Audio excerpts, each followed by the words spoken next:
Hello to all students. Rajasthan के लोक देवताओं के बारे में इस वीडियो में जानेंगे। सभी जो विद्यार्थी हैं जो पढ़ने वाले हैं और कंपटीशन की तैयारी कर रहे हैं, कॉम्पिटिटिव एग्ज़ाम की तैयारी कर रहे हैं, वो सभी इस टॉपिक से परिचित हैं और सभी अच्छे से पढ़ चुके होंगे। चाहे वो जिस भी एग्ज़ाम की तैयारी कर रहे हों, राजस्थान से बिलोंग करने वाली वो सभी बच्चे या एस्पायरेंट्स जो हैं वो इस टॉपिक से बहुत अच्छे से परिचित हैं और उन्हें बहुत अच्छे से आता भी है। लेकिन हम यहाँ पर सिर्फ ये कोशिश कर रहे हैं कि हम अपनी चीज़ों को रिवाइज़ कर सकें। सभी बच्चे जानते हैं, सभी को सब कुछ याद होता है, सब पढ़ते हैं, और ये कॉमन टॉपिक जो होते हैं कला संस्कृति के, इन टॉपिक से तो सभी परिचित हैं। लेकिन हमारी कोशिश यही है कि हम सिर्फ अपनी चीज़ों को रिवाइज़ करें, क्योंकि रिवीजन जितना इम्पॉर्टेंट होता है उसकी इम्पोर्टेंस जो एग्ज़ाम क्वालिफाई नहीं कर पाते वो बहुत अच्छे से समझते हैं। तो सबसे पहले हम यहाँ पे रामदेव जी को लेते हैं, और पहले हमने पंचपीर को लिया है, जिनको हम पंचपीर कहते हैं। तो सबसे पहले हमने रामदेव जी को यहाँ पर लिया है। पंचपीरों के बारे में सभी जो जानते हैं और सबको याद भी हैं। कई लोग ट्रिक से याद करते हैं। सबको याद रखने का तरीका अलग अलग है, सभी अपने तरीके से याद करते हैं। हमारा उद्देश्य यहाँ पर सिर्फ अपने चीज़ों को रिवाइज करना है। तो रामदेव जी का जन्म 1405 ईस्वी में बाड़मेर जिले की शिव तहसील में उंड काश्मीर गांव में हुआ था। इनका जन्म भाद्र शुक्ल द्वितीया को हुआ। इनके माता का नाम मेणादे, पिता का नाम तंवर वंशीय थे, अजमाल जी इनका नाम था। इनके गुरु का नाम बालीनाथ जी, और इनके उपनाम है पीरों का पीर, रामसा पीर, कृष्ण का अवतार, रुणिचा राधणी और हाथ का हुजूर, ये सभी इनके उपनाम हैं। इन्हें मल्लीनाथ जी के समकालीन माना जाता है। बालपन में इन्होंने पोकरण क्षेत्र में मल्लीनाथ जी से शिक्षा प्राप्त करने के बाद वहां भैरव नामक क्रूर व्यक्ति का अंत करके अराजकता का अंत किया, आतंक को समाप्त किया, ये कहा जाता है। और इनका विवाह अमरकोट के दलजी सोढ़ा की पुत्री नेतल दे, जिसे नेहाल देवी कहते हैं, उनसे हुआ था। अपनी भतीजी को पोकरण दहेज में देने के बाद इन्होंने रामदेवराया रुणेचा गांव बसाया। रामदेव जी 1458 ईस्वी में भाद्र शुक्ल एकादशी को जीवित समाधि इन्होंने ले ली थी, और भाद्र शुक्ल द्वितीया को इनका मेला भरता है। सांप्रदायिक सद्भावना इस मेले की मुख्य विशेषता है। हिंदू जहां कृष्ण के अवतार के रूप में इन्हें पूजते हैं, वहीं मुसलमान इन्हें रामसा पीर के रूप में पूजते हैं। रामदेव जी के प्रतीक चिन्ह जिन्हें पगली कहा जाता है, वह पूजे जाते हैं। इनके स्थान को थान कहते हैं। इनके मंदिरों को देवरा कहते हैं, जिन पर पचरंगी पताका या ध्वजा लगी रहती है, जिसे नेजा कहते हैं। इनके रात्रि जागरणों को जमा कहते हैं, और रामदेव जी के जो मेघवाल जाति के भक्त या पुजारी होते हैं उन्हें रिकिया कहते हैं। रामदेव जी के द्वारा कामड़िया पंथ की स्थापना की गई, जिनके अनुयायी प्रमुख रूप से कौन से हैं? दलिया बाई हैं, डाली बाई जो इनकी धर्म बहन है, हरजी राजपूत, ये सभी इनके अनुयायी हैं। कामर जाति के भोपे रामदेव जी के फल का वाचन करते समय रावण हत्ता वाद्य यंत्र का प्रयोग करते हैं। अब इनके प्रमुख मंदिर और पूजा स्थल की बात करते हैं। मसूरिया गांव जो जोधपुर में है, वो इनका समाधि स्थल है। बेराटिया खुर्द जो पाली में है, 5 मंजिला भव्य मंदिर है। रामदेव धाम सुरता खेड़ा जो चित्तौड़ में है। रामदेवरा नवलगढ़ झुंझुनू में स्थित है, और छोटा रामदेवरा जो गुजरात में स्थित है। ये उनके मंदिर हैं, प्रमुख मंदिर। इस पंथ के अनुयायियों द्वारा रामदेव जी के मेले में 13 ताली नृत्य किया जाता है, प्रदर्शन किया जाता है। और रामदेव जी वीर होने के साथ साथ समाज सुधारक भी थे, और इन्होंने जाति प्रथा, मूर्ति पूजा, तीर्थ यात्रा इनका आदि का विरोध किया। रामदेव जी की जो रचना है उन्हें 24 वाणियां कहते हैं, और इनके लिए जो पदयात्री होते हैं उन्हें जातरू कहते हैं। तो इतनी इन्फॉर्मेशन थी रामदेव जी के लिए।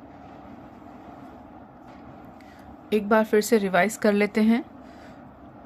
संपूर्ण राजस्थान में, मध्य प्रदेश में, गुजरात में, पंजाब में और आदि राज्यों में इन्हें पूजा जाता है।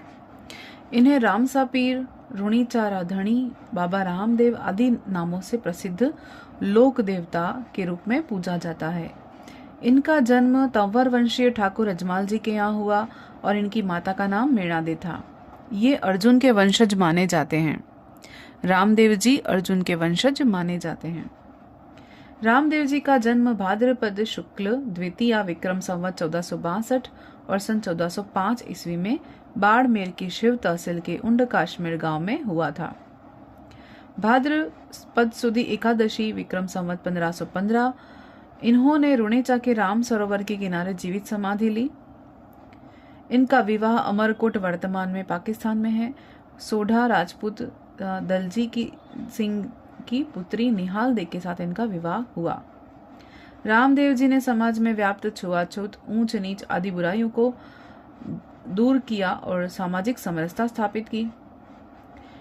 अतः सभी जातियों, विशेषतः निम्न जातियों और सभी समुदाय के लोग इनको पूजते हैं। ये अपने वीरता और समाज सुधारक के कारण पूज्य हुए। हिंदू इन्हें कृष्ण का अवतार मानते हैं और मुसलमान इन्हें रामसा पीर के रूप में पूजते हैं। रामदेव जी के बड़े भाई वीरम देव जी, जिन्हें बलराम का अवतार माना जाता है, रामदेव जी को विष्णु का अवतार माना जाता है। कामड़िया पंथी रामदेव जी से प्रारंभ माना जाता है और इनके गुरु का नाम बालीनाथ जी है। ऐसी मान्यता है कि रामदेव जी ने बाल्यावस्था में ही पोकरण क्षेत्र में तांत्रिक भैरव राक्षस का वध करके उसके आतंक को समाप्त किया और जनता को कष्ट से मुक्ति दिलाई।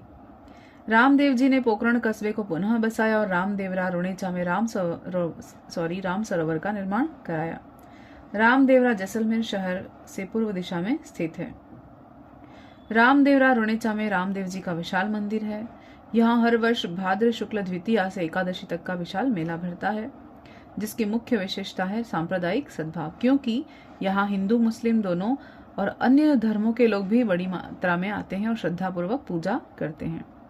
भाद्रपद द्वितीया को जन्मोत्सव और भाद्रपद दशमी को समाधि उत्सव होता है, यानी पूरे 11 दिन का मेला भरता है। इस मेले का दूसरा आकर्षण है रामदेव जी की भक्ति में कामड़ जाति की स्त्रियों द्वारा किया जाने वाला 13 ताली नृत्य। इनके अन्य मंदिर जोधपुर के पश्चिम में मसूरिया पहाड़ी पर बिराटिया, वर्तमान जो रायपुर ब्यावर में है, पूर्व में पाली में था। फिर छोटा रामदेवरा गुजरात में है, चित्तौड़ में सुरता खेड़ा है, यहाँ पर इनके मेले भी भरते हैं। बाबा रामदेव जी का जन्म उंड काश्मीर बाड़मेर में हुआ। दिसंबर 2019 में मंदिर बनवाया गया यहाँ पर, जिसकी ऊंचाई है 110 फीट। इस मंदिर के निर्माण में जैसलमेर के पीले पत्थरों का प्रयोग हुआ है। रामदेव जी के प्रतीक चिन्ह के रूप में खुले चबूतरे पर ताक या आला बनाकर उसमें संगमरमर या पीले पत्थर के इनके पगलिए या चरण चिन्ह बनाकर पूजे जाते हैं। मेघवाल जाति के भक्त को रिखिया कहते हैं, जो श्रद्धापूर्वक रामदेव जी पर कपड़े का बना घोड़ा चढ़ाते हैं। इनके घोड़े का नाम लीला या लीलण था। भाद्रपद शुक्ल द्वितीया, जिसे बाबेरी बीच भी कहते हैं, और यही तिथि रामदेव जी के अवतार की तिथि के रूप में प्रचलित हुई है।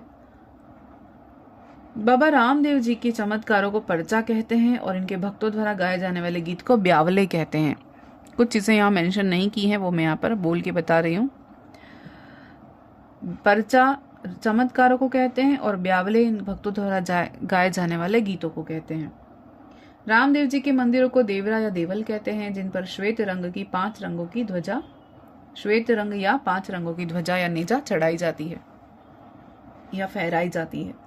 ध्वजा पर लाल रंग के कपड़े से रामदेव जी के चरण बने हुए होते हैं। रामदेव जी ही एकमात्र ऐसे देवता हैं जो कवि भी थे और इनकी जो रचित कविताएं हैं वो 24 वाणियां नाम से प्रसिद्ध हुई हैं। रामदेव जी के नाम पर भाद्रपद द्वितीया और एकादशी को रात्रि जागरण किया जाता है, जिसे जम्मा कहते हैं, और ये भक्तजन रिखियों से जमा कराते हैं।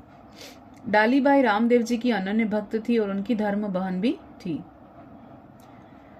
डालीबाई ने रामदेव जी से एक दिन पूर्व ही समाधि ली। जहां पर रामदेव जी ने समाधि ली, उसी स्थान पर डालीबाई ने एक दिन पहले समाधि ली थी। वहीं डायली बाई का मंदिर भी है। मक्का से आए पंच पीर को रामदेव जी ने पंच पीपली स्थान पर पर्चा दिया था। इन पंच पीरों ने रामदेव जी की शक्तियों और चमत्कारों से अभिभूत होकर उनसे कहा कि मैं तो केवल पीर हूँ और थे पीरों का पीर। यानी उन्होंने कहा हम तो केवल पीर हैं और आप हैं पीरों के पीर। इसीलिए तब से ये रामसा पीर के नाम से प्रसिद्ध हुए। जिस विशिष्ट योगदान के लिए रामदेव जी की पूजा होती है वह है समाज की सभी जातियों धर्मों के अनुयायियों के साथ समान व्यवहार। इन्होंने छुआछूत का बहिष्कार किया और सभी को समान बनाया। रामदेव जी एक वीर योद्धा होने के साथ साथ समाज सुधारक भी थे। उनकी जाति व्यवस्था वर्ण व्यवस्था में बिल्कुल भी विश्वास नहीं था। उनके अनुसार संसार में ऊंच नीच जैसी कोई चीज नहीं है। उन्होंने हरिजनों को गले के हार के हीरे मोती व मूंगे बताया है। रामदेव जी की चूरमा मिठाई दूध नारियल धूप आदि से पूजा की जाती है। रामदेव जी की फड़ मुख्यतः जैसलमेर और बीकानेर में पड़ी जाती है। रुणेचा या रामदेवरा में इनके पुजारी तंवर राजपूत होते हैं। बाबा रामदेव जी की सौगंध खाकर इनके भक्त रामदेव जी की आण कहते हैं, जिसे इनके भक्त कभी भी इनकी झूठी सौगंध नहीं खाते हैं। रामदेव जी की सोने या चांदी के पत्थर पर मूर्ति खुदवाकर गले में पहनी जाती है। इस पत्रे को फूल कहते हैं। यानी उनकी मूर्ति गले में पहनते हैं जो चांदी और सोने के पत्रे पर गुदवाते हैं। रामदेव जी गुरु के महत्व को स्वीकार करते हुए कहते थे कि भवसागर से ही गुरु पार उतार सकते हैं। उनका मूर्ति पूजा में विशेष विश्वास नहीं था। वे तीर्थ यात्रा के विरोधी थे। उन्होंने गुरु के आदेशों पर चलने से अमर ज्योति प्राप्त हो जाती ऐसा कहा। उन्होंने सर्वश्रेष्ठ मार्ग बताया जिसे अजपा जपा कहते हैं। अजपा जाप। रामदेव जी के ब्यावले जो पूनम चंद्र द्वारा रचित हैं। श्री रामदेव जी रचित ठाकुर रुद्र सिंह तोमर, श्री रामदेव प्रकाश पुरोहित राम सिंह, रामसा पीर अवतार लीला जो ब्राह्मण गौरी दासात्मक व श्री रामदेव जी रिवेली हरजी भाटी, ये सभी इन पर लिखे गए प्रमुख ग्रंथ हैं जो इनके द्वारा लिखे गए। जैसे रामदेव चरित ठाकुर रुद्र सिंह तोमर ने लिखा, रामदेव जी रा ब्यावला पूनम चंद्र द्वारा रचित है। श्री रामदेव प्रकाश पुरोहित राम सिंह ने लिखा। राम सापीर अवतार लीला ब्राह्मण गौरी दासात्मक ने लिखा और श्री रामदेव जी रिवेली हरजी भाटी ने लिखा। तो ये रामदेव जी के बारे में जो डिटेल यहाँ पर मैंने की पॉइंट्स लिखे हैं, उसके अलावा जो डिटेल थी वो मैंने आपको बोल के बताया।